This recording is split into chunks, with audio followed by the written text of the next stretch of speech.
مفتی صاحب حنفیہ کے نزدیک تراویح سنت مؤکدہ ہونے پر دلائل دے دیجئے. بہت سے لوگ کہتے ہیں کہ یہ اصل میں تہجد کی نماز ہے اور نفل ہے, سنت مؤکدہ نہیں, تو ہم انہیں کیا دلیل دیں؟ ان سے پوچھیں کہ سنت مؤکدہ کی تعریف کیا ہے. کوئی بھی آدھی بات کر کے چھوڑ دیا کرے نا تو اس کی بات نہ لیا کریں. اس سے سنت مؤکدہ کی ڈیفینیشن کیا ہے, پہلے تو یہ پوچھیں کہ سنت کی دو قسمیں ہیں یا نہیں ہیں. ہو سکتا ہے وہ دو قسموں کا ہی منکر ہو. ایک صاحب ہیں وہ یوٹیوب پہ بڑے مشہور ہیں, وہ کہتے ہیں سنت مؤکدہ کچھ نہیں ہوتی, فرض ہے یا بس سنت ہے. تو میں نے کہا ٹھیک ہے, کسی نے مجھے بتایا, میں نے کہا ٹھیک ہے, اگر کوئی فجر میں روزانہ 2 رکعت میں انا اعطیناک الکوثر پڑھ کے رکوع کر لیتا ہے امام صاحب, تو لمبی سورت پڑھنا کوئی واجب تو نہیں ہے نا, تو روزانہ فجر میں اتنی مختصر سورت پڑھتا ہے تو کیا مقتدی اس کو چھوڑیں گے؟ بولو نا. لوگ بولیں گے بھائی فجر میں کو طول دینا کیا ہے, سنت ہے. اب وہ کہے کہ سنت ہے, فرض تو نہیں ہے نا, تو ہم کہیں گے بھائی بے شک فرض نہیں ہے, لیکن یہ سنت مؤکدہ ہے. نبی نے ہمیشہ 2 فرض جو پڑھے فجر کے ان میں قرات, بولو بھائی, لمبی کی ہے. اگر آپ مختصر قرات کرو گے آپ کو امامت سے نکال. اب آپ قل اللہ پڑھ کے 2 رکعتیں پڑھ رہے ہو, حالانکہ فرض نہیں ہے لمبی قرات کرنا, واجب بھی نہیں ہے. تو سنت مؤکدہ کا مطلب کیا ہوتا ہے کہ یہ نہیں کرو گے تو قابل ملامت. لوگ ملامت کریں گے امام صاحب تھوڑی سی لمبی قرات کیا کریں, یہ انا اعطیناک فجر میں نہیں چلے گی, مغرب میں ٹھیک ہے.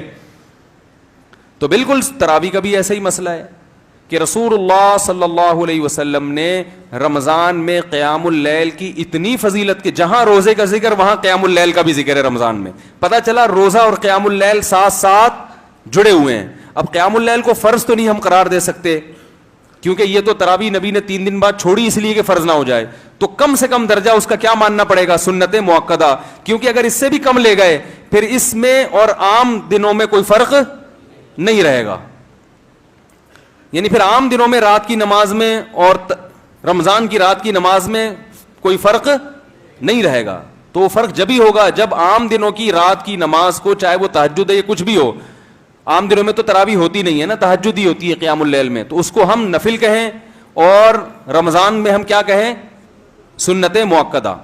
اب سوال یہ پیدا ہوتا ہے کہ پھر اس میں تو سنت مؤکدہ بھی داخل ہوگی, سنت مؤکدہ تہجد بھی داخل ہوگی, اس میں تراویح کی کیا خصوصیت ہے؟ تراویح کی خصوصیت یہ ہے کہ ہم دیکھتے ہیں کہ تہجد پورے سال پڑھی جاتی ہے, جبکہ تراویح صرف کس کے ساتھ خاص ہے, رمضان کے ساتھ خاص. تو جب یہ رمضان کے ساتھ خاص ہے تو وہ تہجد تو پورے سال ہے نا, اس میں تو یہ رمضان ہو غیر رمضان ہو, نبی 8 رکعتیں اکثر پڑھا کرتے تھے. تراویح ایک الگ سے نماز ہے جو باقاعدہ جماعت کے ساتھ ہے, اس میں لوگوں کا ہجوم ہوتا ہے, جبکہ امت کا تقریباً اس پر اجماع ہے کہ نفل نماز میں لوگوں کو اکٹھا کر کے جماعت سے نماز پڑھانے کی اجازت نہیں ہے. آپ دیکھو جیسے ہی عید کا چاند نظر آئے, اب تہجد آپ جماعت سے نہیں پڑھ سکتے. اگر یہ عام تہجد کی طرح ہے تو آپ جماعت سے نہیں پڑھ سکتے, بلکہ 10 رکعتوں کے بعد پتہ چلا نا چاند ہو گیا, ختم, وہی نماز چھوڑ دی جاتی ہے. یہ بتانے کے لیے کہ یہ کس کی خاصیت ہے, یہ نماز, یہ رمضان کی خاصیت ہے. اس لیے علماء کہتے ہیں چونکہ یہ رمضان کی خاصیت ہے تو حدیث میں جو آتا ہے قیام اللیل, اس میں یقیناً وتر بھی داخل ہے, تہجد بھی داخل ہے, تراویح بھی داخل ہے, لیکن اس قیام اللیل کا اولین مصداق تراویح ہے. سمجھ رہے ہو, اس کا اولین مصداق کیا ہے, تراویح. کیونکہ نبی صلی اللہ علیہ وسلم نے 3 دن تراویح باقاعدہ جماعت کے ساتھ, اور پھر حضرت عمر رضی اللہ تعالیٰ عنہ نے باقاعدہ اس کو جماعت کے ساتھ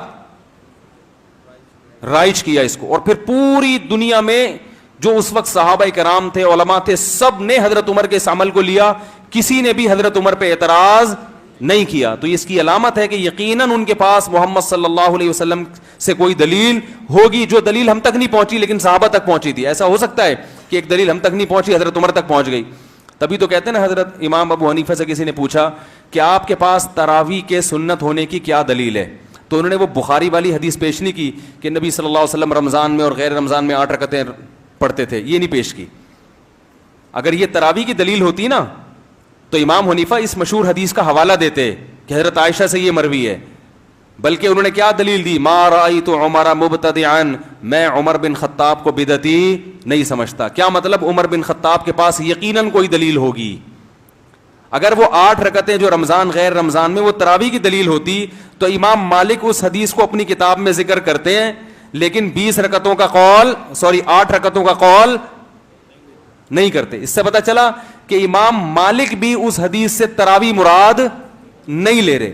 اور جو موطا کی حدیث ہے جس میں آتا ہے کہ حضرت عمر نے 8 رکعتیں شروع کروائی ہیں, وہ بھی حدیث ضعیف ہے. اس کی بھی بڑی دلیل کیا ہے کہ اس حدیث کو موطا امام مالک کے جو مؤلف ہیں امام مالک وہ نہیں مان رہے. کیونکہ اگر امام مالک رحمۃ اللہ علیہ موطا کی اس حدیث کو درست مانتے جو ان کی اپنی کتاب میں ہے, تو امام مالک بھی 8 رکعتوں کے قائل ہوتے, جبکہ امام مالک 36 رکعتوں کے قائل ہیں. تو بھائی نہ حضرت عمر کی 8 رکعت والی روایت کو امام مالک مان رہے ہیں, نہ حضرت عائشہ کی تہجد والی 8 رکعت کو امام مالک مان رہے ہیں, نہ امام شافعی اس سے استدلال کر رہے ہیں, نہ امام احمد بن حنبل استدلال کر رہے ہیں, اور نہ امام حنیفہ استدلال کر رہے ہیں. اور استدلال کر رہا ہے کوئی اس زمانے کا کوئی انجینئر استدلال کر رہا ہے, تو یا تو وہ چاروں کی فہم غلط ہے, اور آج کے دور کے پلمبر اور انجینئروں کو اللہ نے بے پناہ علم و فراست عطا فرمائی ہے, یا پھر یہ غلط ہے اور وہ کیا ہے, وہ صحیح ہے. تو ایک شاعر ہے نا, بتاؤ تم کس کا ساتھ دو گے, وہ سنی ایک نظم, ادھر ہے نفرت ادھر, وہ ایک نظم تھی, ادھر خدا ہے اور ادھر ہے نفرت وغیرہ وغیرہ ایسا کر کے. تو ایک ایسا طرز عمل جس سے تمام مجتہدین پر سے اعتماد ختم ہو رہا ہو وہ زیادہ بہتر ہے, یا قرآن و سنت کی ایسی تشریح کی جائے جس سے مجتہدین پر اور زیادہ اعتماد پیدا ہو رہا ہو. تو حضرت عمر نے جو شروع کروائی وہ بھی قیام اللیل ہے, تہجد بھی قیام اللیل ہے, اور وطر بھی قیام اللیل ہے. لیکن جب رمضان میں قیام اللیل کی بات آئے گی تو سب سے پہلے ذہن کہاں جائے گا, اس نماز کی طرف جو رمضان کے ساتھ خاص ہے, اور وہ تراویح ہے. تو اس لیے علماء تراویح کو عام نوافل کی طرح نہیں بلکہ سنت مؤکدہ کہتے ہیں. اور چونکہ جمہور کے نزدیک 20 رکعتیں ہیں, امام احمد بن حنبل سے 2 قول ملتے ہیں, 20 رکعتوں والا بھی, اور ایک اختیار بھی دیتے ہیں کہ اس بارے میں جتنی روایتیں منقول ہیں, 8 کا وہ بھی نہیں کہتے, کہتے ہیں 16 بھی منقول ہیں, 36 بھی منقول ہیں, 24 بھی منقول ہیں, تو ان میں سے جتنی چاہے پڑھ لو. لیکن دوسرا قول امام احمد کا بھی ہے کہ بہتر کیا ہے, 20 رکعتیں. مختار ان کے نزدیک بھی ہے, اور باقی تینوں ائمہ سے تو صراحت ہے 20 رکعت سے کم کا کوئی قائل نہیں ہے. تو اس لیے علماء احناف کا یہ فتویٰ ہے کہ 20 رکعتیں ہی سنت مؤکدہ ہیں. ہاں کبھی کسی عذر سے چھوٹ جائیں, تھکاوٹ ہے, سفر ہے, تو سنت مؤکدہ کا حکم یہ ہے کہ کبھی کبھار چھوڑنے میں کوئی حرج نہیں ہے, لیکن چھوڑنے کا بالکل معمول بنا لینا. تو ہم یہ نہیں کہہ رہے کہ گناہ گار ہوگا, لیکن ایسا آدمی بہرحال قابل ملامت ہے, اس کو ملامت کی جائے گی کہ ایک چیز کی اتنی فضیلت اور نبی نے اتنا ابھارا, پھر خلفائے راشدین نے اس کو باقاعدہ زندہ کیا, آپ اس عبادت کو عام نوافل کی طرح چھوڑے چلے جا رہے ہو, تو یہ اچھا عمل نہیں ہے. آپ کو ایسا نہیں کرنا چاہیے. مسلمان ہو, آپ پر یہ چیز سوٹ نہیں کرتی.